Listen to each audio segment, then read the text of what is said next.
The developers of Final Fantasy XIV have been playing tricks and pranks on Blizzard employees, with one report suggesting that they keep showing up outside of the windows and pressing ham. In other fake news, this is Nuclear Grenade Podcast. 5, 4, 3, 2, 1.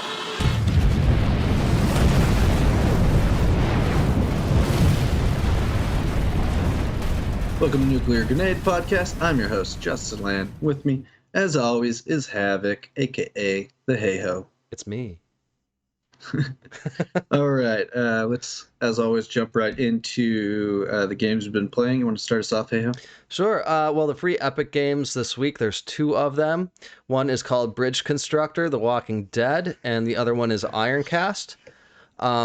Bridge Constructor, The Walking Dead is, if you've ever played a Bridge Constructor game, it's kind of like a physics game where you have to choose how you want to build the bridge so that you can get something across it, be it a vehicle or people or multiple vehicles. And Bridge Constructor, The Walking Dead has that element, but it's also got other elements as well, which makes it a little bit different than the normal game you might have played on your phone or your tablet. In Bridge Constructor, The Walking Dead, like there's actual levels that you have to take characters through. It's kind of like a stage, and you have to go through it and do puzzles and collect materials that you can use on building your next bridge.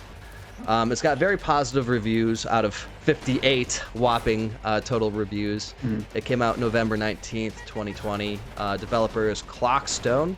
Publisher is Heads Up. And I got to play a little bit of it. It's okay, it's not really like, if you're a Walking Dead fan, it's not going to be like, oh, this is The Walking Dead and like I'm super excited because it's The Walking Dead. No, it's a Bridge Constructor game with some Walking Dead characters. Like on the cover you can see that there's Daryl, there's Eugene, and Michelle, I think her name is, I forget, but Michonne. Yes, I haven't seen the show in a while. But like those aren't the main characters you actually get to see often in the game. They kind of just make cameo appearances. So there's that one. If you're interested, So it's kind of like a theme. It's basically just like a Walking Dead theme for a Bridge Constructor game. Exactly. It doesn't really have anything to do with anything other than, there's zombies in the puzzles. So I guess if you love Bridge Constructor and also like Walking Dead, yeah, or if you just like Bridge Perfect. Constructor games, because the physics is actually pretty good in this one, and it's fun, and I could see playing it. It's like a good game that you could play like on a tablet or phone, especially. Yeah. But, you have anything to say about that one, or any questions? No. I think I've played Bridge Constructor or a game like it on my iPad years ago, but yeah, they've been around for a while, and like the newer they get, the a lot of times the more complex they get, the physics get better. Like there's different materials, so you have to kind of weigh out the bridge in a certain way if you're going to use multiple materials. But I didn't get that far, so I'm just going off of some of the research that I dug into in the game. But it's got good reviews, and if you're interested, you should check it out. It's only, I think it's $5 or it's $10 on Steam, but right now it's free on Epic. So if you're interested at all, get it now while it's free on Epic. The second game on Epic that's free this week is called Ironcast. It's a gem matching game. Kind of like Candy Crush in a way. We always use the Candy Crush meme when we talk about video games that are kind of shallow for like really casual players. But this one's interesting because there's a lot more strategy involved with it, because there's different types of gems. And depending on which ones you link up will actually depend on what your mech does. And to go back a little bit, it's a steampunk game, and you have a mech that you use to fight other mechs. And to do this, you have to play a gem matching game. And there's gems for recouping your shields. There's gems for repairing stuff. There's gems for using your weapons. So there are strategy elements to it, There's RPG elements to it, like upgrading stuff. Yeah, I actually think I saw Total Biscuit do a video on this way back in the day. Yeah, it's kind of like a puzzle quest, except with steampunk robots, Yeah. which is cool. Yeah, and I think you probably did, because it did come out in 2015, so it came out a while ago. So you're probably right. It probably was this that you saw.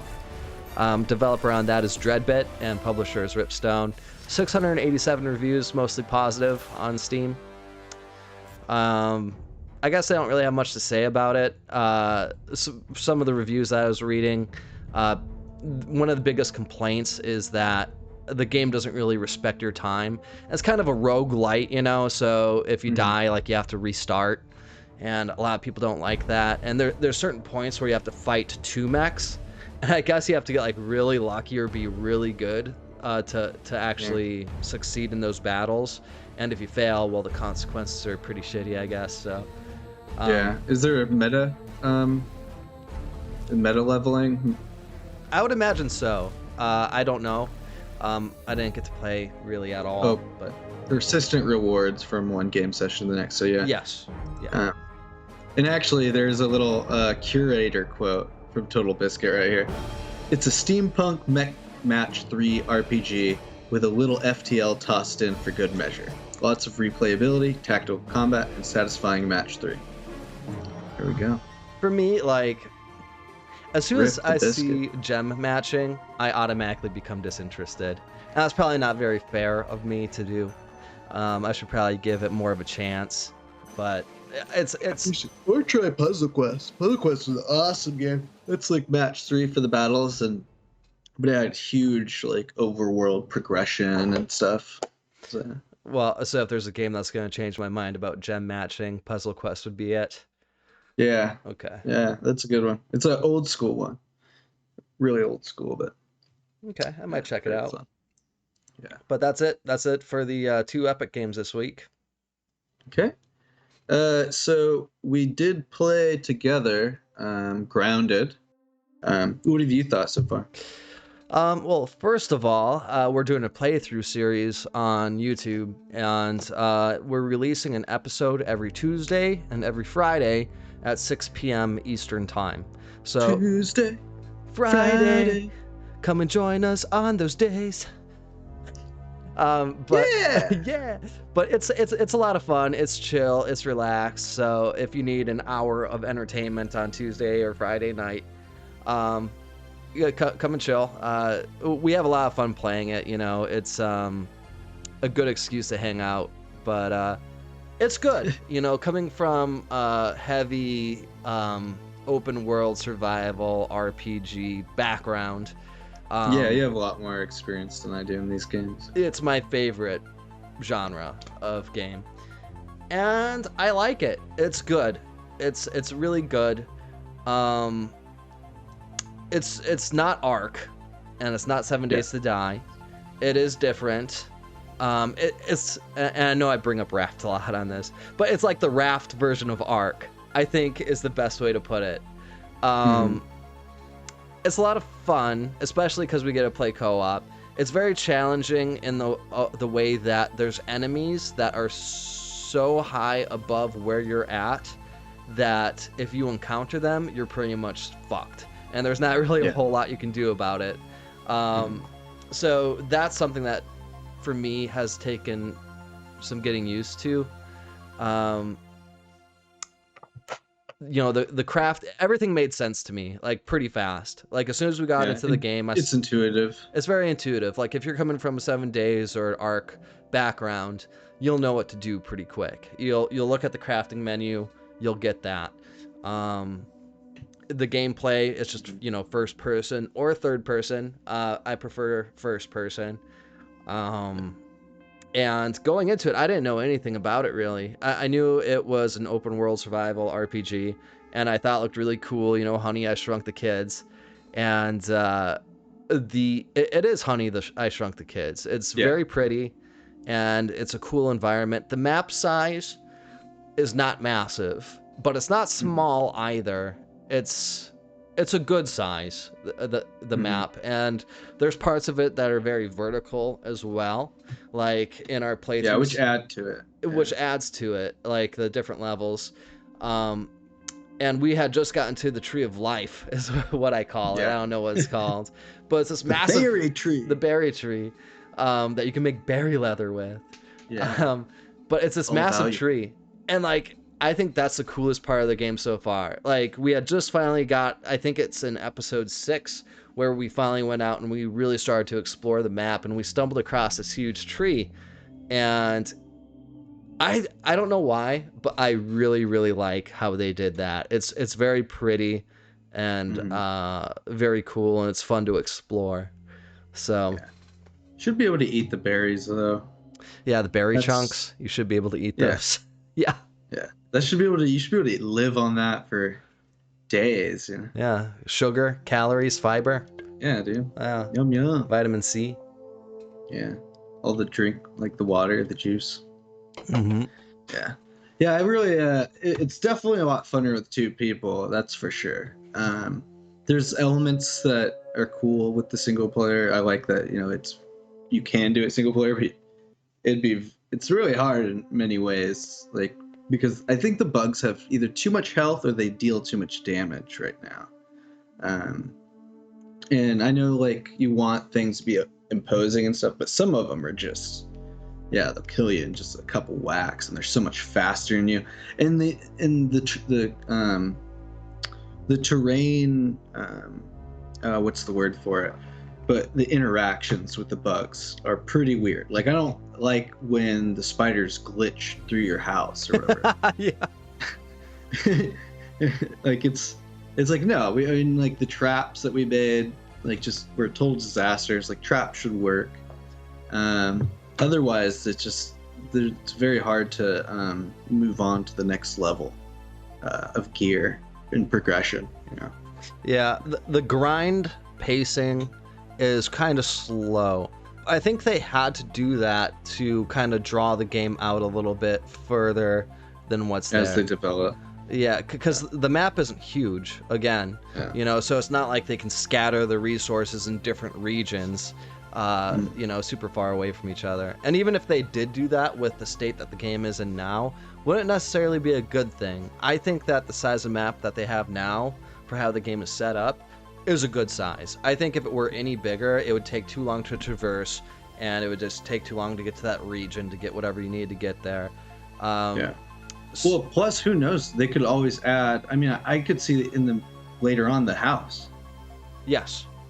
Yeah. You know? Well, when you imagine having a whole house that you're like can explore. That would be badass, like the living room and the bathroom and the kitchen. Yeah. Oh, that seems like something that'd be really cool to come out on Christmas for some reason. And then, like, where is a Christmas tree there? Yeah. And like maybe like you add cockroaches to fight in the house, and you know, termites and stuff. Yeah, listen up, Dabs. We got some good ideas over here. Yeah, we got some things to say. So who knows where it's developing towards? I know they are adding stuff, like they added the pond not that long ago. Yeah, well, when you look at the map the way it is now, like there's the border, and then there's a bunch of fog of war, you know, black areas that you can't go into that aren't discoverable yet. So it's kind of like an obvious cue that they're going to open up those areas with some kind of new territory of some kind. So yeah, it's also interesting how they have the separate sections on the corner of the map that are designated like special areas, and they're like differently colored. Mm-hmm. It's also weird they were differently colored for each of us, but besides the point, like there's the gas area that we haven't really been able to get into, so we haven't made gas masks yet. But then there's the whole pond, the underwater bases and stuff you can build. Yeah. And I don't think we're too far away from accessing those. The Tree of Life, like what we found out there, if you're playing Grounded, or if you're new to it, or if you're thinking about playing Grounded, there's this huge tree, and there's not super difficult enemies on it. There's just these little small spiders, and they're easy to kill. But there's Spideys. There's little egg sacs. You can break them open, and in those egg sacs, you can find crafting items that are actually really hard to get, because like instead of having to kill a stink bug, to hopefully get their head. And stink bugs aren't the easiest thing to kill. You can just go. It might be one of the hardest enemies in the game. It might be, but like you can break open an egg sac and like there's the crafting parts that you just got. You know, instead of having to kill the stink bug, you got the stink bug head from just opening this thing. So, go to that tree, explore, find the tree, and loot it. And the respawn rate of stuff is pretty fast. I think it's fair, I'd say. It's like half a day, I think. I don't even think it's a full day before things respawn. I think some things take longer, like the grass, I think, it take a little longer to respawn. Or the dandelions. Feels like they might take a day or a couple days. It would make sense if everything had kind of a different respawn rate. Yeah, absolutely. Yeah, and I do like the verticality. Like if you think about like the anthill, which we haven't gotten into either, and all the other bases that we saw that we can't get into yet or whatever. Just the underground levels that they add, and then also, then you think about the pond and how big that is depth-wise, and the verticality of the tree. They're definitely doing cool stuff like that. It's very interesting in that way. Yeah, well, we're about 8 hours into our file, I think. It's about 8 hours that we're in, and we're still like using tier 1 items, or like a lot of tier 1 items, and I think you Mostly said it goes up to tier 3. So like we haven't been able to access a lot of the more difficult areas, you know, so 8 hours in, and it doesn't seem like we're even close to kind of, you know. I think the berry leather was a big come up for us, though. I think we need to stock up a lot on that, but once we get ladybugs, start killing them reliably, get that ladybug armor. Get to the next level. The next level, Holmes. Yeah, so that's fun. I've definitely had a blast with the bird feathers and stuff, and finding the hot dogs and the apples and stuff. It's a lot of fun, and the sense of wonder I get from discovery in that game is a lot. There's a lot more of it there for me than like your average survival game. It's like in your average survival, oh, cool, a mountain, or oh, a pretty lake. But this is like, oh, cool, like an action figure, a box of mints. Just really cool. Like oh, a garden rake. You know, you're excited to see a giant garden rake. That's fair. My brother's birthday was just recently happened. One of his, what he wanted was for us to start 7 Days to Die file. So I'm actually going to be doing that and releasing 7 Days to Die videos on YouTube as well as a playthrough. And he's got way more hours into it than I do. I think he's got like 4,000 hours in 7 Days to Die, and I think I've got like 2,000. Yeah. But I'm gonna try to keep my record of not dying. I've died a total of like 23 times in the 2,000 hours that I've played 7 Days to Die, which, if you played 7 Days to Die, that's a pretty crazy stat. So for our playthrough, I'm hoping not to. Once you hit 25, you get an achievement, like a 25 death achievement, and I don't want that achievement. So you're gonna get it.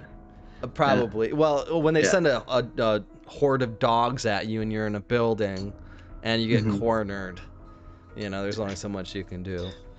I guess for a noob like you, maybe. A noob, yeah. I'm sure your brother could handle that super easy. Oh, wow. Fuck you, man.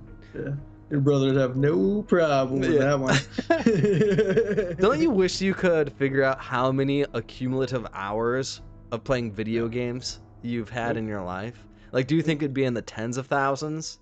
Hundreds of thousands? Not hundreds, but probably tens.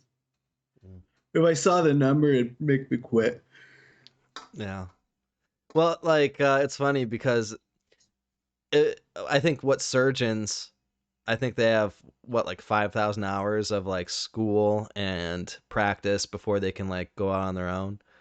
I have no idea. Maybe it's 5,000, maybe it's 10,000. I think pilots is, like, 10,000 before you can fly commercial or something like that. But, like, when you see that you've got so many hours in a game, it's like, well, I could have been learning something, you know. Yeah. Well, you learn some things, but I don't know, it's the same thing as like the storyteller being around the campfire. Yeah. regaling everyone. So Well, in many ways. and I do think that there are skills that you get as a gamer that non-gamers don't get or have a much harder time of getting.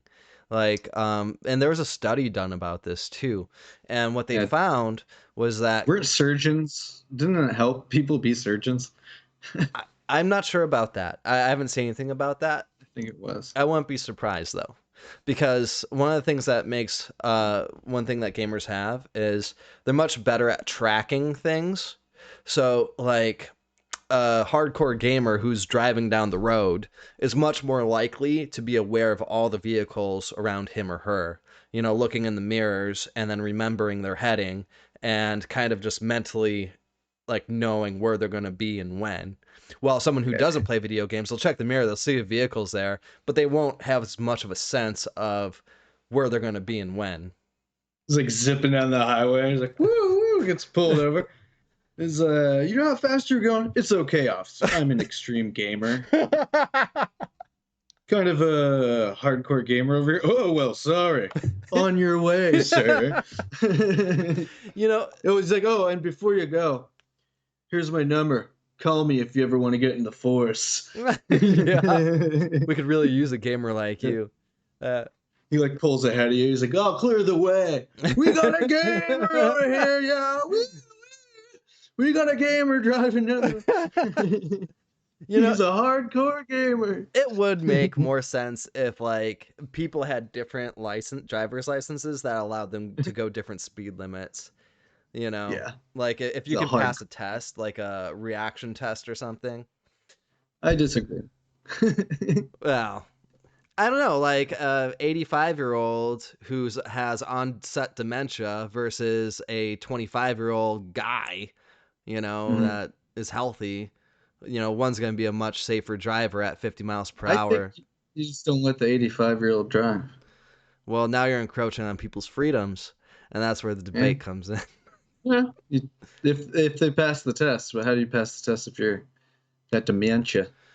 Yeah, well, I think that there should be like a how well did you pass the test? Did you just barely pass the test? Yeah, I think they should just put them in like little kid cars. Yeah. I'm going to the store. Oh no! Yes, you are, Grandma. And then she gets out, and you like wheel up one of those little toddler carts, like shopping carts, like the toddler would have to play with. And it's like, here you go, Grandma, and she's just putting plastic fruit. Oh, I bet you in the not too distant future there'll be like automated things for older people where they can get a subscription service and it'll be like a vehicle will arrive at their house by whatever time and take them to the store, wait for them, bring them back home. Probably already have that. I bet you Uber's thinking about making some kind of program like that. I bet they already got it, dude. I want them to put into like a pickled tank where they're hovering like a pickle, and then there's like just tubes going into it, keeping them alive. Yeah. Like floating? Yeah. Like a Zeppelin. Yeah. No. Like a Bacta tank. Where that tank Wolverine was made in. Oh, I see. Although I'm actually surprised more old people don't play video games. If you're just like chilling all day in like an old folks home, all the time in the world, like I'd just be gaming, dude. Well, there's this one older lady who has like the world record of most hours spent in Animal Crossing. I guess this lady played for the what was the first Nintendo one that Nintendo console that came out with the motion control? Nintendo Wii? Wii. Yeah. She got it on the Nintendo Wii and she played it for like 5 hours a day, every single day for years. I think she's probably still doing it now. And some say legend has it. Legend has it. Yeah. But she just like built this huge, intricate world in Animal Crossing. Boring. Yeah. I wouldn't want to do that, dude. Sounds like really lame.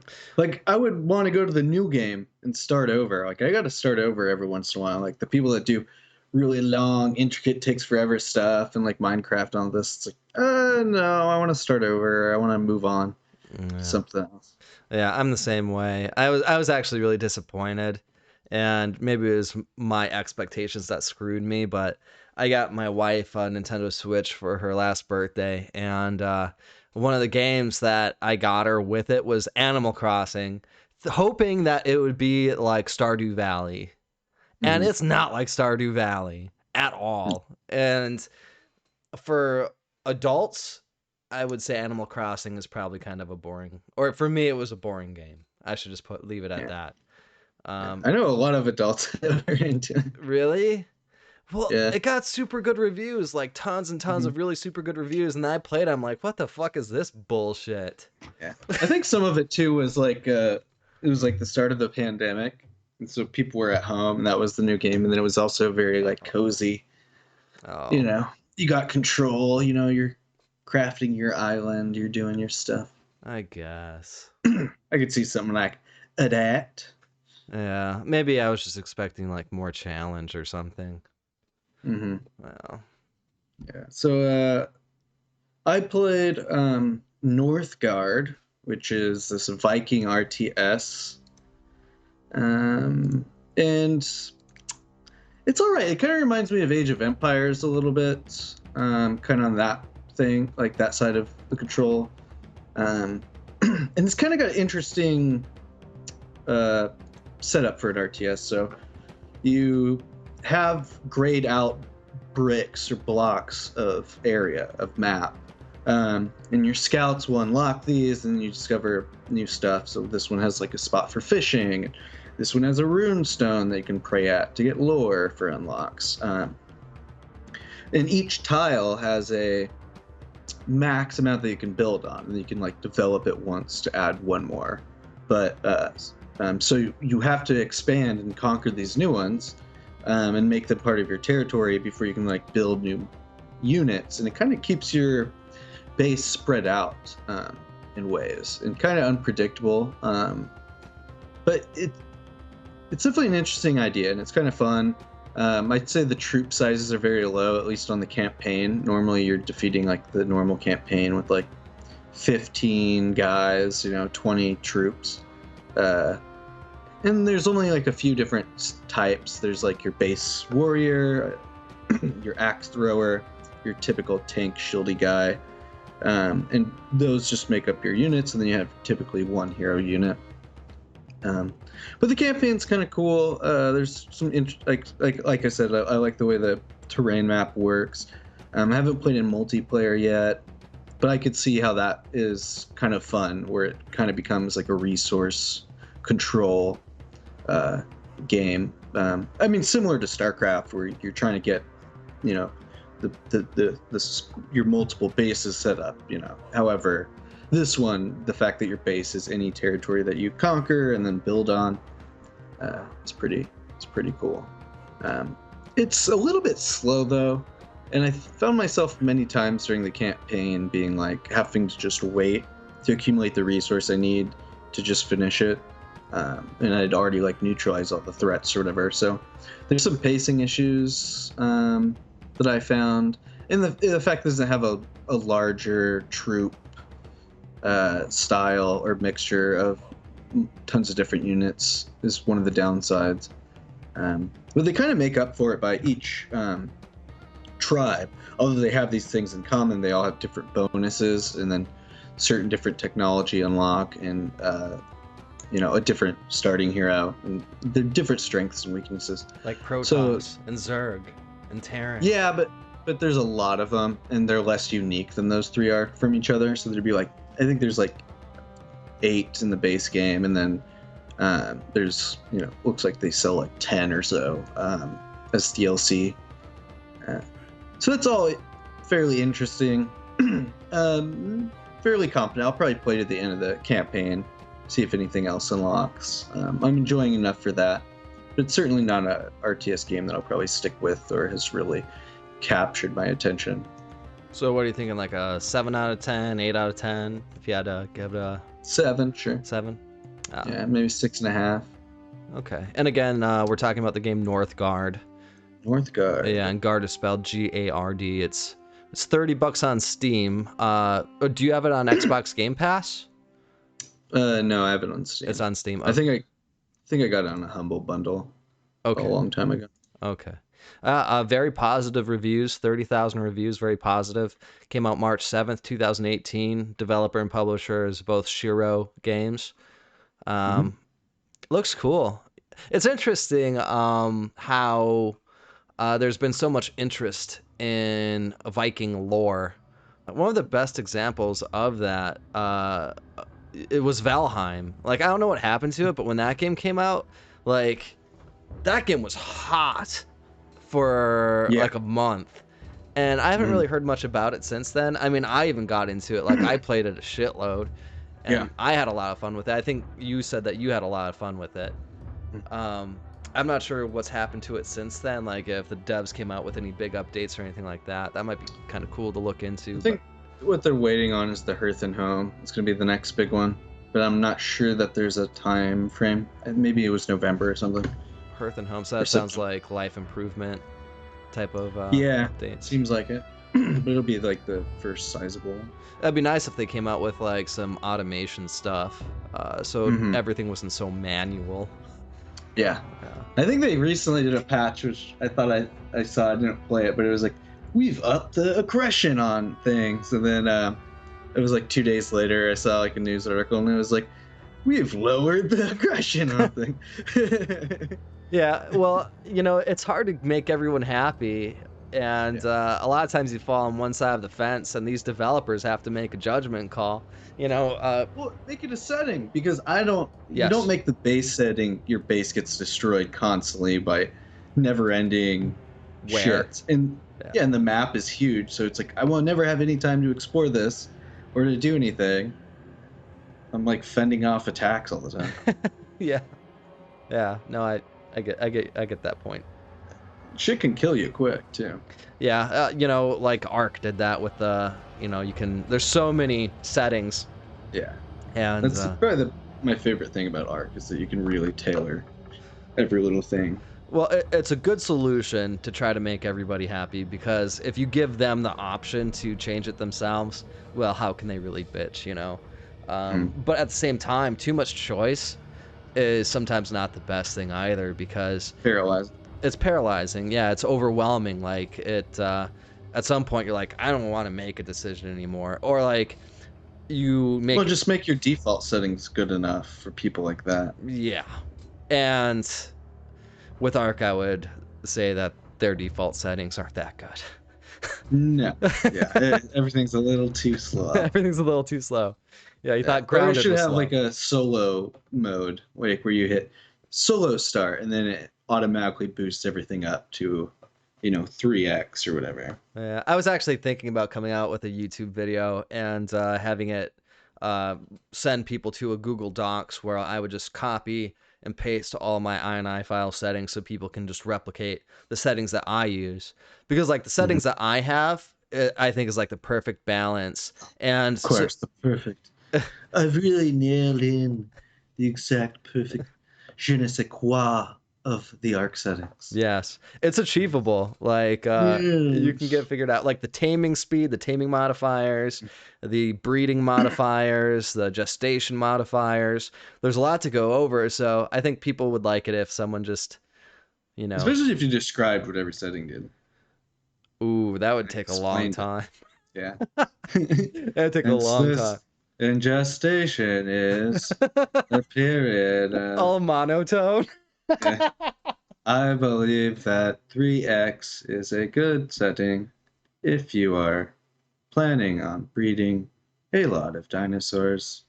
If you work 8 hours a day, you might want the setting of a 13 times multiplier. But if you're just going to school about 3 or 4 hours a day, a 6 times multiplier would be good. 6.75 multiplier if you are jobless with a baby. Going to the thousandth decimal Yeah. place. Yeah. Now, if you work as a fast food cook, you can approximately Just cover like everything. Yeah.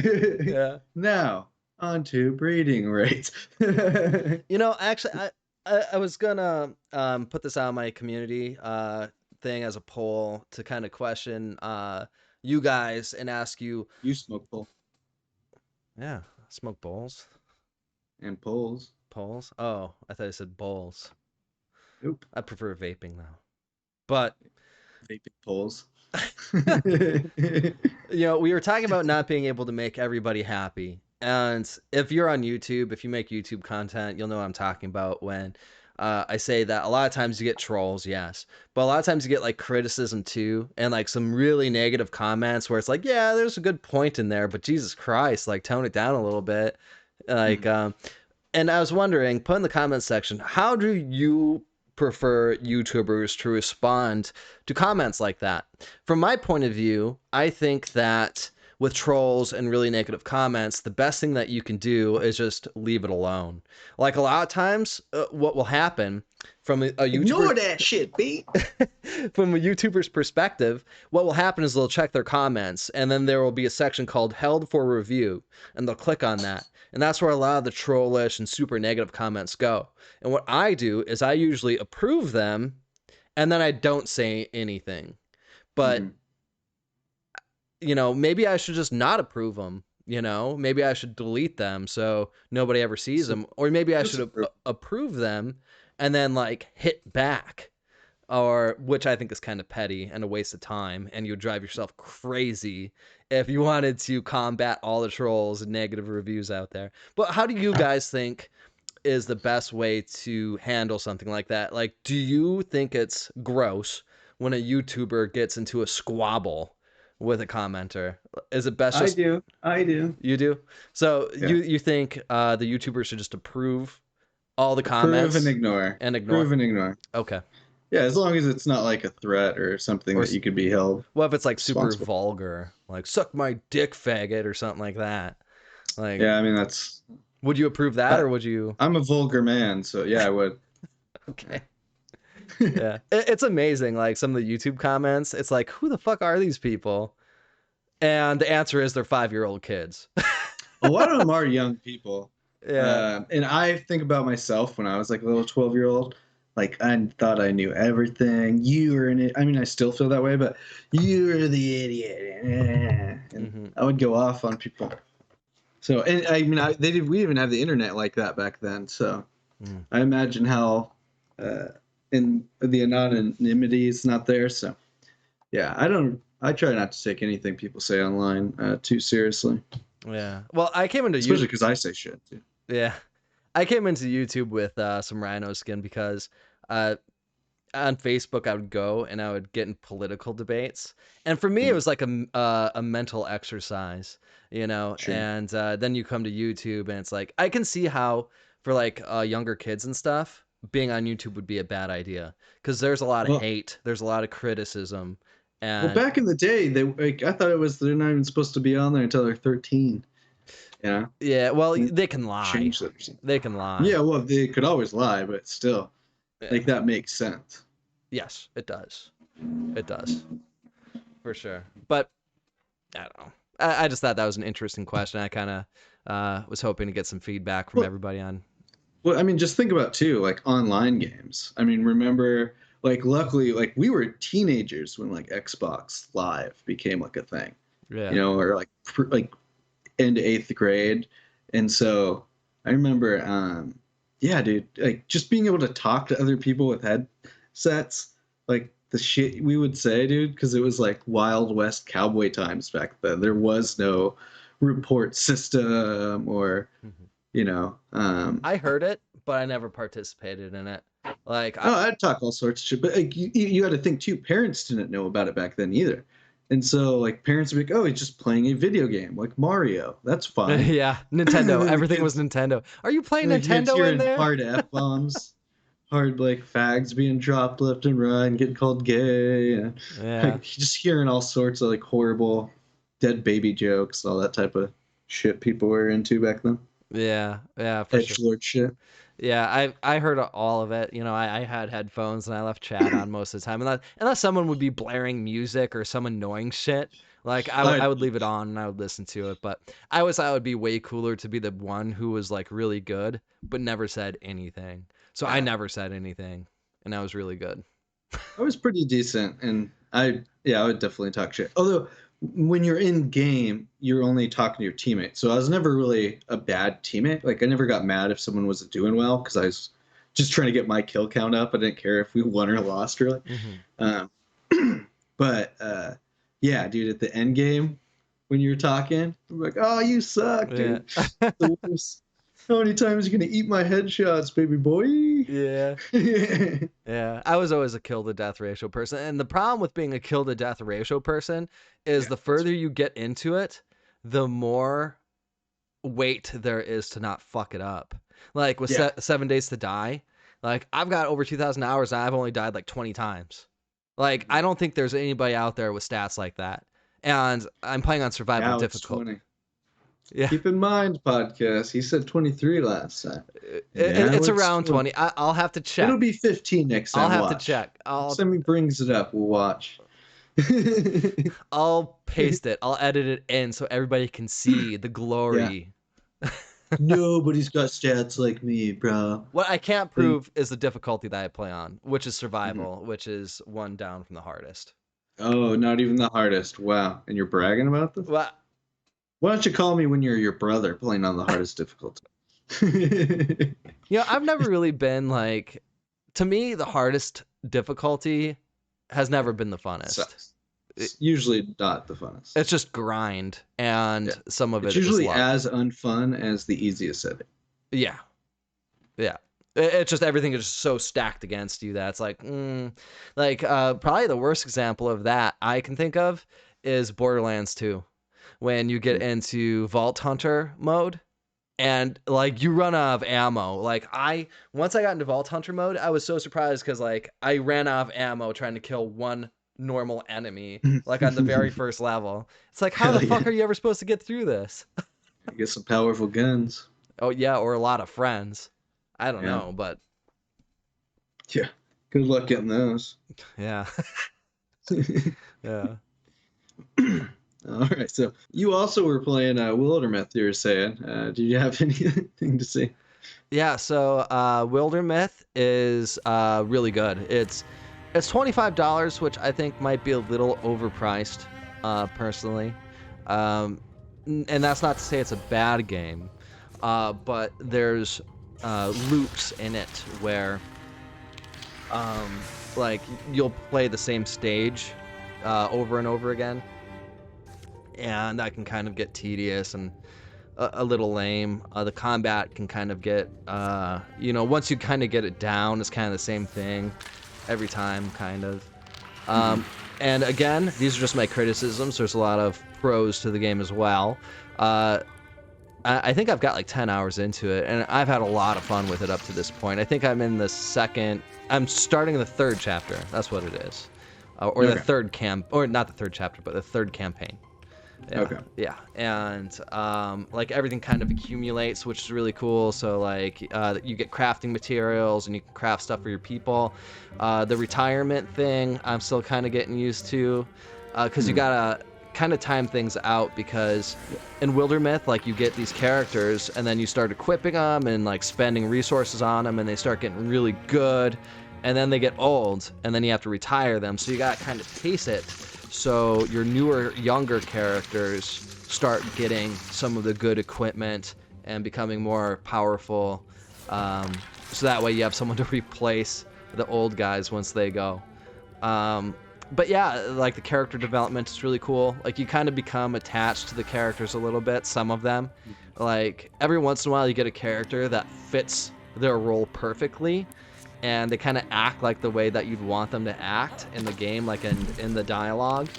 And it's like, wow, I really like this character. And then it's like, oh, well, this character's retiring at the end of this chapter. It's like, God damn it, Yeah. So that's kind of weird for me. I've never really played a tactics game where that's been something that, you've had to deal with. But I guess it keeps things fresh. Yeah, I think with the third campaign that goes up to like 5 chapters, and you get a little more feel for that then too, because you really go through like 2 life generations or whatever, like 2 full ones. Oh, I noticed that, like going through the first several 2 chapters, that the second campaign was much longer and it had like, Mhm. yeah, more time. Yeah, I think it's yeah. And so I think the third one steps it up another notch. And yeah, I'd say too. I do agree. Like I think the other campaigns, I think too, use different tile sets depending on the areas you're at, based on the 5 monster types or whatever. But I do say they could have a few more level layouts. Like they have a good amount of assets in each of those, so they could definitely play around with that a little more. Change things up like that. I do kind of like some of the missions where it's like you have to run from this place before you get swarmed by monsters, and so they change things up a little bit like that. Yeah, there's also like escort missions that can be challenging and fun, where they just keep on sending swarms of enemies at you, and you gotta try to finagle your way past them to get to an area. There's a lot of things that they've done right, and I mean, the way it stands right now, I'd probably give it like a 7.5 out of 10, or maybe even 8 out of 10. But I feel like they still have some work to do with making it feel not as much of a game loop where everything is kind of the same. I don't know how to phrase that better. For $25, I don't think you'll be disappointed. I think it's more of like a $15 game, maybe $20 game, but that's just my opinion. Yeah, I disagree. I think you try it on a harder difficulty too. Because I think the way the battles worked out for me were always pretty interesting. Because there's a lot of enemy types, and they do have a lot of different abilities. I guess part of the problem for me though does come down to the fact that your characters aren't getting, like, you get to, once you level up or whatever, they get the meta level up, you can choose like a new ability or upgrade an ability, and those can kind of change and make characters feel different. But you don't have enough of those levers that really change the way a character plays, I guess. Like, I mean, you could take like a ranger and make him like a dagger wielding and use the silk step and go more into paths like that. But you are kind of at the mercy of RNG at that part as well. So. Yeah, maybe I'll try turning up the difficulty. You might be right about that. But I don't know if you do this, but I like to save a lot, so like I'll save before I initiate a battle. That way, if like my favorite character dies, I can just reload. Do you do that as well? Scum. No, I haven't so far. I don't think I have, and yet I don't even actually play on the Iron Man difficulty. But I think that's the better way to play for sure. And that's the hardest difficulty. No, it's not even a difficulty. Oh. It's just a permadeath. Yeah. You can't save. It saves automatically every time. And I think that's the way it should be played. Yeah, that'd be the most legit way to do it for sure. But I guess now that I've learned how to play it well, maybe it'd be worthwhile to like go back and do that, play it and accept the sacrifices. Because well, and I think too, even after I think maybe there's like 5 campaign, like story campaign, but even after those, the game is still fun playing like the 5, doing the different size generic campaigns, which are randomly generated, or more randomly generated. So I definitely, some fun to be found in that. There's quite a bit of fun. I definitely think it's worth $25, hands down. But if you're on the fence, just wait for a sale and grab it. And it should be even more updated by then too. Yeah, well, Halloween's coming up, right? Yeah. So maybe we'll be on sale then. As far as tactics games goes, I love tactics games, and I haven't gotten to play a good tactics game since, I don't know, Final Fantasy Tactics, like back in 1990 something. Yeah. No, it was probably in the 2000s, but it was a while ago. It was like a decade ago that I played a good Final Fantasy or tactics game. Well, you know what? Well, actually, there is modding for it too. But one thing, just to cut you off real quick, but one thing I was thinking is, one thing you could do is add prestige classes, which I bet you could do with the I bet they'll have mods for something like that, maybe. Because that would really help, taking the 3 base classes and then separating them out more. I think that would help go a long way. with differentiating that loop a little bit, as you're saying, and just having a little more selection, being like, instead of always having 2 warriors, 2 archers, and a mage, you'd have, a barbarian and a knight, and then I could either have, the blood mage or this other type of mage, or do I want the stealthy ranger, sword ranger, or do I want the archer ranger? So I think that would probably help.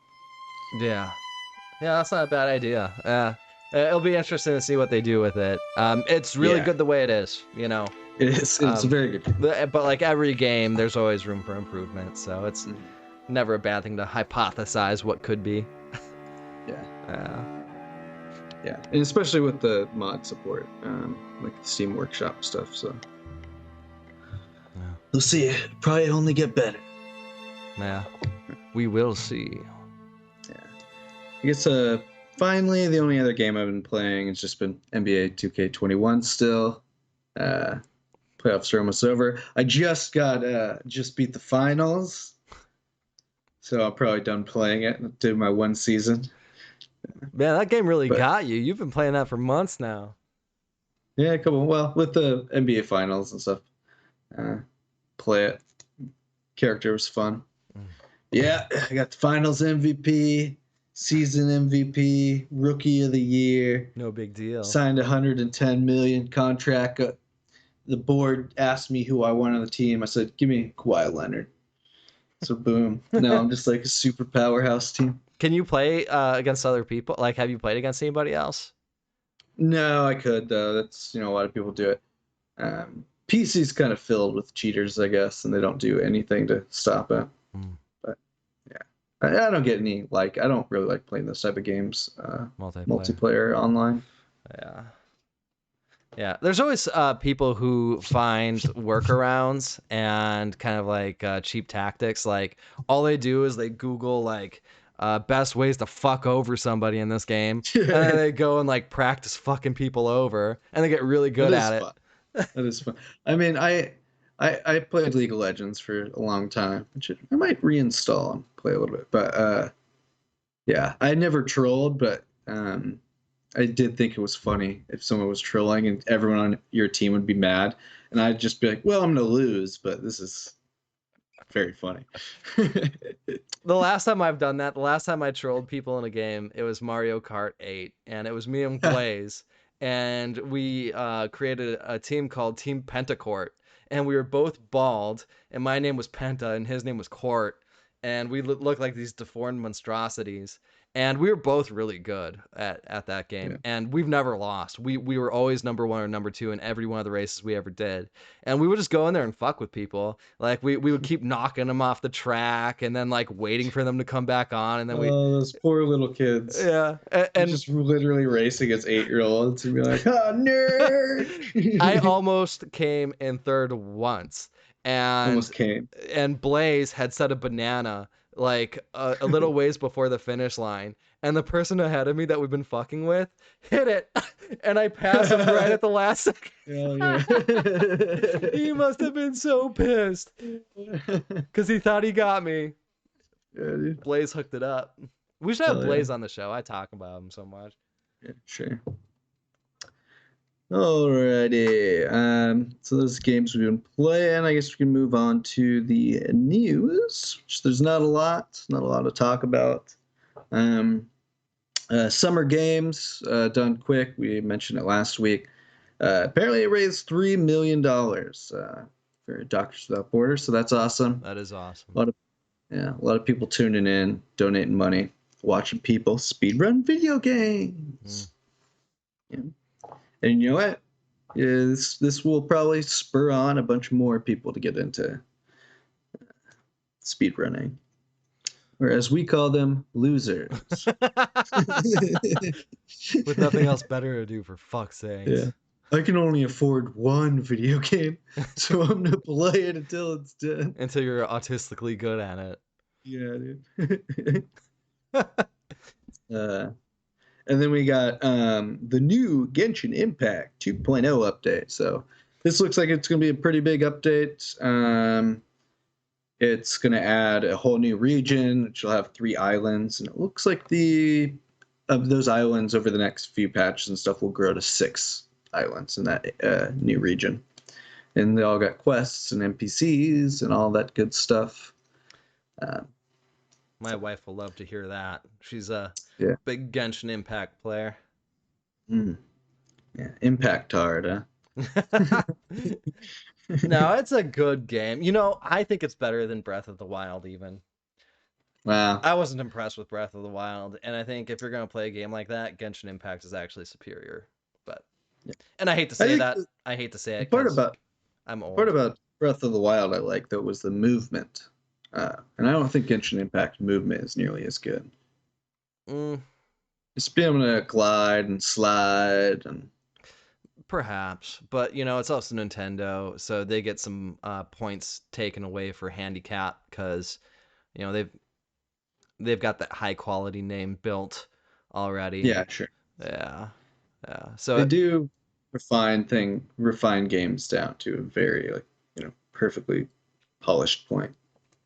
Yeah, and with smaller developers, like for me, I always kind of give them the benefit of the doubt. Like I kind of look at them as like a glass half full, but with like a big developer or a AAA type of thing, it's like, well, I'm gonna look at them glass half empty because you expect so much more with their budget. Who makes Genshin Impact? What's that? Who makes Genshin Impact? Are they really China? Are they? Yeah. So how do they small? Communist China makes it. They got the power of China behind them. You got it? Genshin Impact developer? Publishers. Oh, that's weird. MiHoYo and Shang-Miha Touring Film Technology Company. Yeah, it's probably some like multi-trillion-dollar company. You want to know something weird? I started typing in Genshin Impact. I think I had Gensh put in, and it's like Genshin Impact developer China. It's like the microphone knew. Google's been listening. Speaking of China, the next perfect lead into the next news story. Tencent Games is using facial recognition to limit minors' game time in China. The company has rolled out a new measure to try and curb video game addiction amongst minors to comply with government regulations. Well, there's nothing creepy about that. Nope. So the software makes use of AI to determine if players are attempting to trick the system, forcing players offline if they either fail or reject the request for the scan. This applies to all Tencent's games between the hours of 10 p.m. and 8 a.m. The use of AI will allow the system to detect players using tricks to circumvent the check while continually learning from fraudulent attempts that were successful. The measure, called the Midnight Patrol, is another system that Tencent has implemented since Chinese authorities drafted a bill of requirements aimed at curbing video game addiction amongst Chinese minors. This included the requirement to have games use real names for account creation, so that playtime and spending could be monitored and restricted for players under the age of 18. These requirements were put in place after gaming-related incidents sparked the authorities' interest, according to Sixth Tone. And they're the largest, Tencent's largest publisher for games in China, accounting for 55% of the gaming market share, and also reduces the country's most popular mobile game, Honor of Kings, a MOBA-inspired League of Legends, which was China's highest-grossing mobile game 2019-2020. Wow.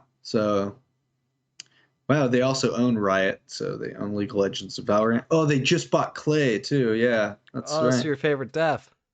Yeah. The creators of Don't Starve. So, yeah. Man. Wow. How do you feel about all that? I don't like it. Yeah? Well, I don't either. I don't know China. Like, I've never lived there. But I feel like, maybe that's a parent's problem. Yes, that's exactly what it is. It's not up to the government.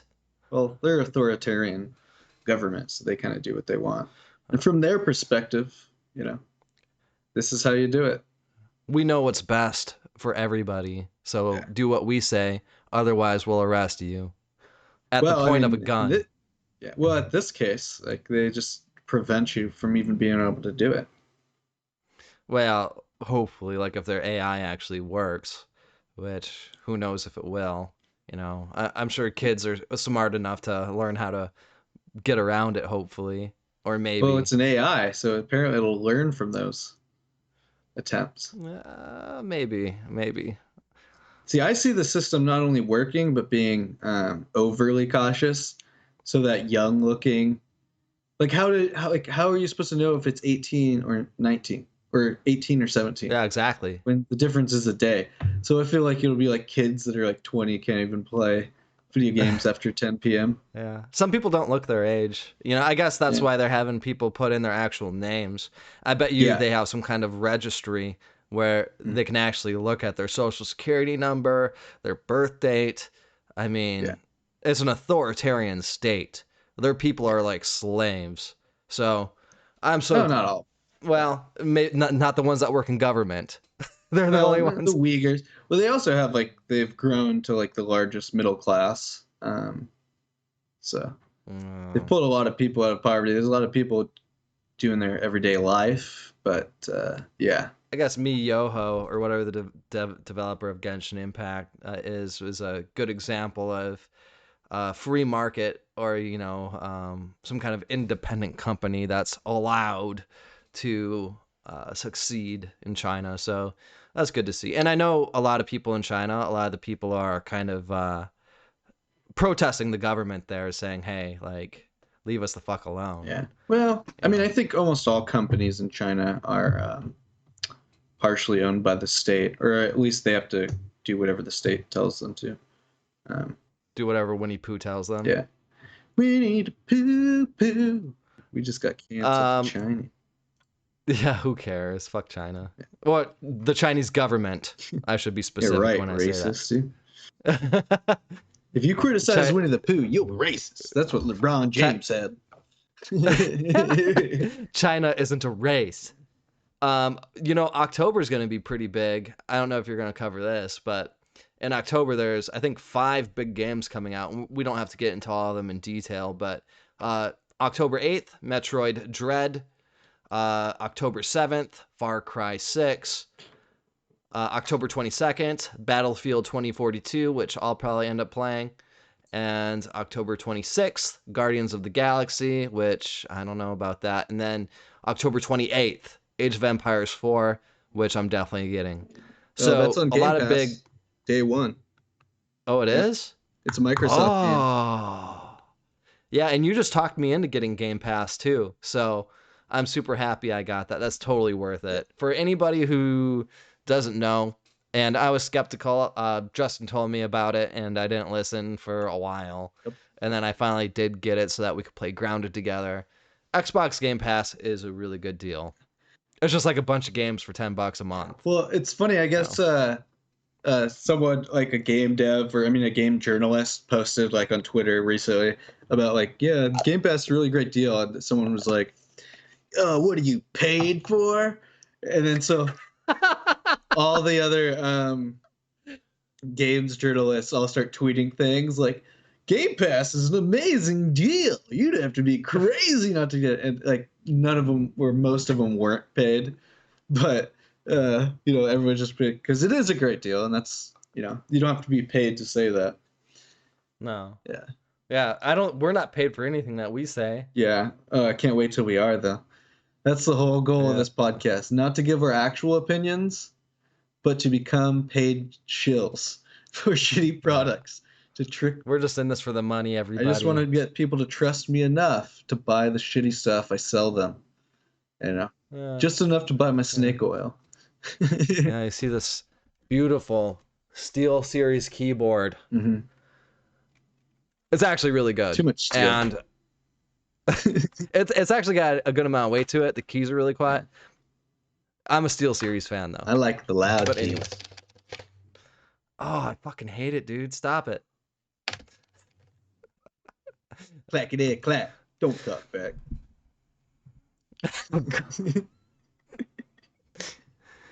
Hell yeah. Dude, you should join some rap competitions. You ever watch those on YouTube of like course I have. the cringe? Oh Not my the god, cringe. they're so cringy. I always do the good ones. No, you gotta do the cringe ones, I dude. can't handle it, dude. It's always like someone who's like mediocre, and then like the next guy comes up and he's like, "Yo, don't fuck with me. I'll fuck you like a clown, bitch. And You a I'll go clown, grab my gun from my snitch. mom's car. And it's just Yeah. like, oh my Yeah. God. I Shut up. grabbed my mom's gun out of my mom's purse and I put on a lipstick because I'm sick with it. I could be a cringe rapper. Yes. I could for sure be a cringe rapper. That should Yeah, be its own yeah, genre. dude. I would watch that to the end of time. Yo, na na na na na na. Na na na na na na na na. Na na na na na na. I just thought of that. Yeah. Getting jiggy with it. He's Na the na OG, na na na. bitch. Dude, getting jiggy with it is an awesome ass song though.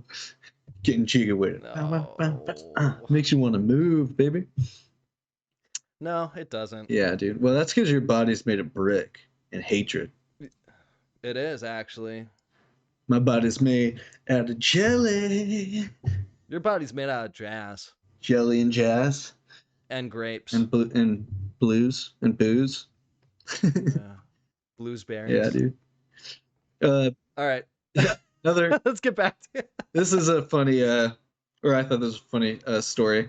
So, chip shortage sees smugglers cling filming CPUs to their bodies, over 4 million of parts seized. So we're wondering where like all the new cars can't be made, and we can't get new video cards, and we can't get new CPUs. It's because all these motherfuckers stealing them and smuggling them for other operations.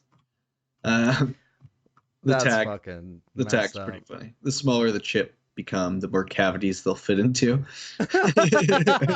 That's true. Yeah, the smaller they get, the more expensive they get, and the more you can hide. So good job, PC Gamer, for that one. So I'll just read parts of it. In a recent trend, board smugglers have turned from their usual tricks smuggling mobile phones and trained their eyes on PC parts. In fact, long-haul drivers have been spotted strapping CPUs to their bodies in order to smuggle them across borders. This is the level of desperation reached as chip shortages continue to be a feature of the contemporary industry. In one instance, the Customs Department of Hong Kong had intercepted 2 drivers crossing Hong Kong-Macau Bridge on June 16th. The driver and co-driver had been acting rather suspicious and were soon found to be literally up to their elbows in tech. The 2 were attempting to smuggle a total of 256 Intel Core i7-10700s and Core i9-10900Ks, which is like Not a bad. gaming one, Not CPUs bad. across the border, having strapped the high-end processors all over their body with cling film.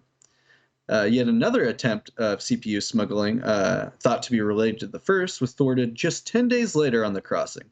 This time, 52 chips were spotted by the scanners at an estimated $128,000.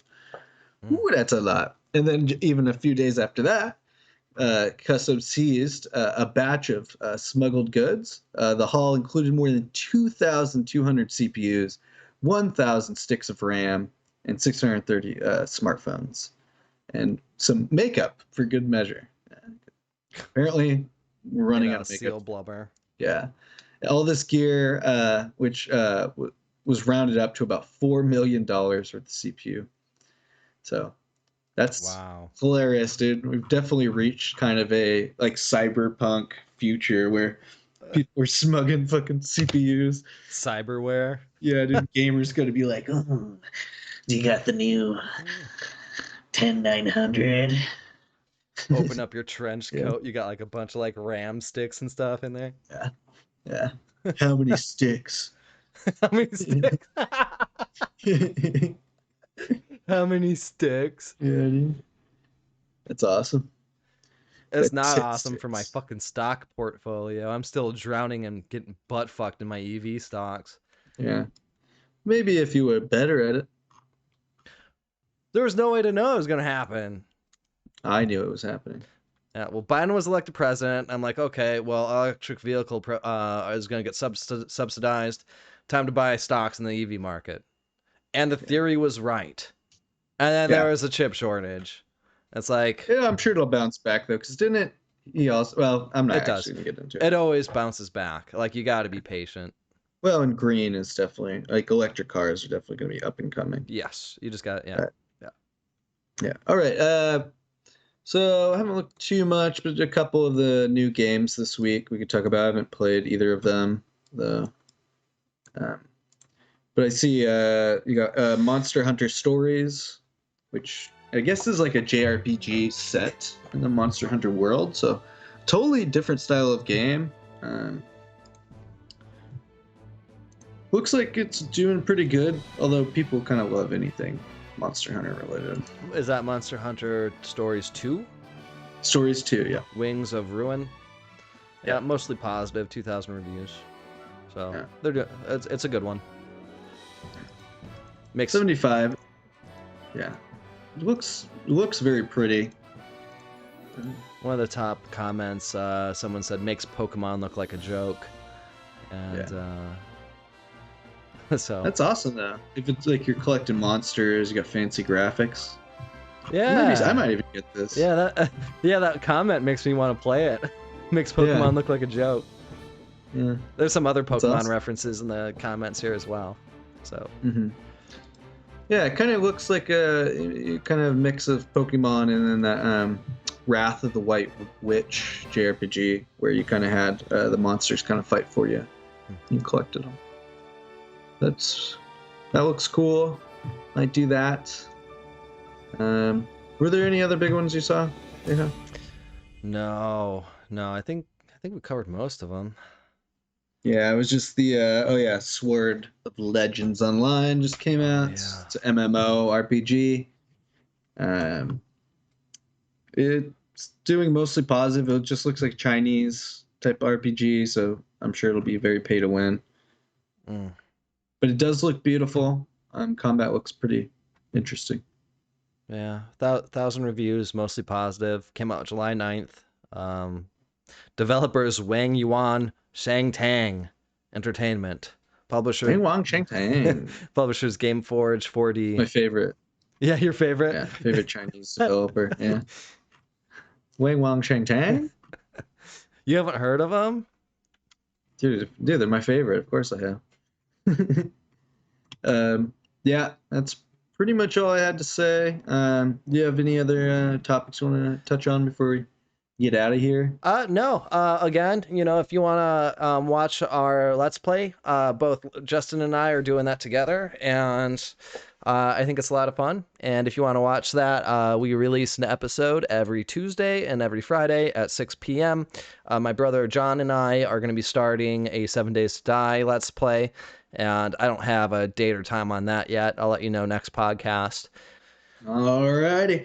This has been Nuclear Grenade. Thank you so much, and we'll see you guys next week. Godspeed.